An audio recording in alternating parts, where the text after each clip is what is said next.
৩২ ঘণ্টা ধরে brain surgery করে মেঝেতে লুটিয়ে পড়েন দুই চিকিৎসক। চীনের ছবিতে কেঁদে উঠেছিল মানবতা। চীনের এক হাসপাতালের ছবি ছুঁয়ে যায় সারা বিশ্বের হৃদয়।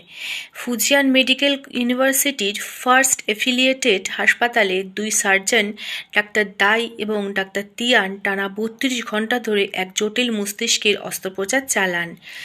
রোগীর মস্তিষ্কে ধরা পড়েছিল প্রাণঘাতী ব্রেন অ্যানিউরিজম, যেখানে সামান্য ভুলেও মৃত্যুর কারণ হতে পারত।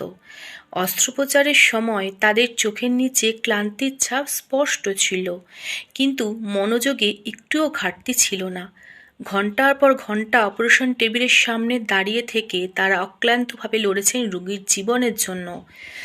অবশেষে যখন সার্জারি সফলভাবে শেষ হয়, তারা নিশ্চিত হন রোগী সম্পূর্ণ স্থিতিশীল। তারপরেই তাদের শরীর আর টিকতে পারেনি। তারা সোজা সেই অপারেশন থিয়েটারের ঠান্ডা মেঝেতে শুয়ে পড়েন, যেখানে একটু আগেই তারা এক জীবন ফিরিয়ে দিয়েছিলেন মৃত্যুর মুখ থেকে। হাসপাতালের এক সহকর্মী সে দৃশ্যের ছবি তুলেছিলেন, যেখানে দেখা যায় দুই ডাক্তার এখনও সার্জিক্যাল পোশাক পরে মেঝেতে ঘুমিয়ে আছেন। তাদের চারপাশে এখনও সাজানো রয়েছে সার্জারির যন্ত্রপাতি। ছবিটি মুহূর্তের মধ্যে ভাইরাল হয়ে যায় এবং ছড়িয়ে পড়ে বিশ্বজুড়ে। লক্ষ লক্ষ মানুষ সামাজিক মাধ্যমে লিখেছেন এই ছবির মানবতার প্রকৃত মুখ। ডাক্তার দাই ও ডাক্তার তিয়ান কোনো পুরস্কার, প্রশংসা বা আলোচনার জন্য এমন কাজ করেননি।